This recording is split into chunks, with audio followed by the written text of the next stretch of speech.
તમારી પર્સનલ ઓળખાણ નહીં આપતા, આપણે YouTube માં મૂકતા હોઈએ છીએ, એટલે આપને શું પ્રશ્ન પૂછવાનો છે? સાહેબ પ્રશ્ન એ છે કે જે અમારી જમીનમાં હોકળો આવેલો છે ને ઈ જે તે સમયે કરેલો ત્યારે 6 ગુઠા જમીન છોડેલી. હવે ત્યારે ઈ અમારા ભાઈઓ જ હતા, તે પછી 4 વખત વેચાઈ ગયેલી. હવે પાછા અમારા ભાઈઓએ જ લીધી છે. હવે ઈ હોકળામાં પાણી 5 કિલોમીટર છેટેથી આવે છે, એટલે ધોવાણ બહુ થાય છે. તો હવે અમે છોડેલી જમીન છોડતા નથી અને એમાં દિવાલ કરવા માંગે છે. અત્યારથી જ મામલતદાર સાહેબમાં વાંધા અરજી નાખી દો, તકરારી બનાવી દો એને. હા, અને બીજો પ્રશ્ન એ છે, જે અમારામાંથી એનો ગાડા કેળો જે જાય છે ને, એમાં ઉપરવાળાનું પાણી નીકળે છે. હવે ઈ હોકળાથી 70 ફૂટ થી આગળથી પાણીનો નિકાસ છે, ઈ એમાં પડે છે. એટલે હોકળા ઉપર પુલ બનાવે તો ઈ પાણી રોકાય. તો એનું પાણી રોકાય તો ઓલા મારે વિરુદ્ધ કેસ કરી. સાંભળો, પુલ બનાવે તો પાણી ક્યાંથી રોકાય? પુલ બનાવે નીચે ભૂંગળા નાખો અથવા આખી સ્લેબ ભરો, જેટલું વધારે પાણી નીકળતું હોય તો પાણી રોકાશે ક્યાંથી? હવે એમાં એવું છે, હોકળાની દિશા પૂર્વથી પશ્ચિમ છે. એમ નથી કેતો. પુલ એટલે બંધ નથી બનાવવાનો, નીચે ભૂંગળા નાખવાના છે, કાં પિલર ઊભા કરી અને પુલ બનાવો, સ્લેબ ભરવાનો છે. હા, એવી રીતે જ કરવા માંગે છે, પણ જે રસ્તામાં પાણી જાય છે ને, ઈ રસ્તામાં આડી દિવાલ કરે ને ત્યારે એનું પુલ બંધાય છે.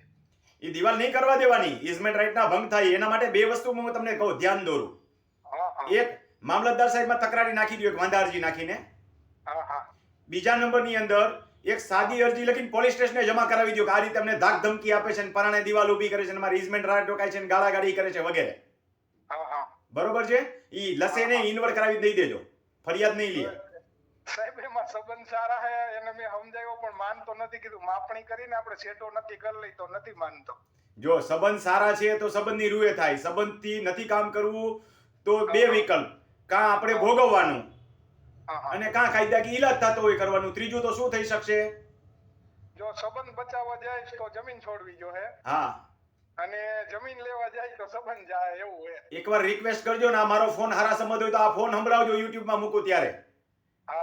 કે ભાઈ મારો હેતુ આ છે, છતાંય જો ભાઈ આ રમણીકભાઈ કોટડિયા છે, સાંભળી લે કે આ કઈ મારો માસીનો દીકરો નથી થતો, તારોય નથી થતો. કઈ મેં એને કીધું કે ભાઈ જો આપણે કોઈનું પાણી નો રોકી શકી. ઇઝમેન્ટ રાઈટ કહેવાય, સુખાધિકારના અધિકાર કહેવાય.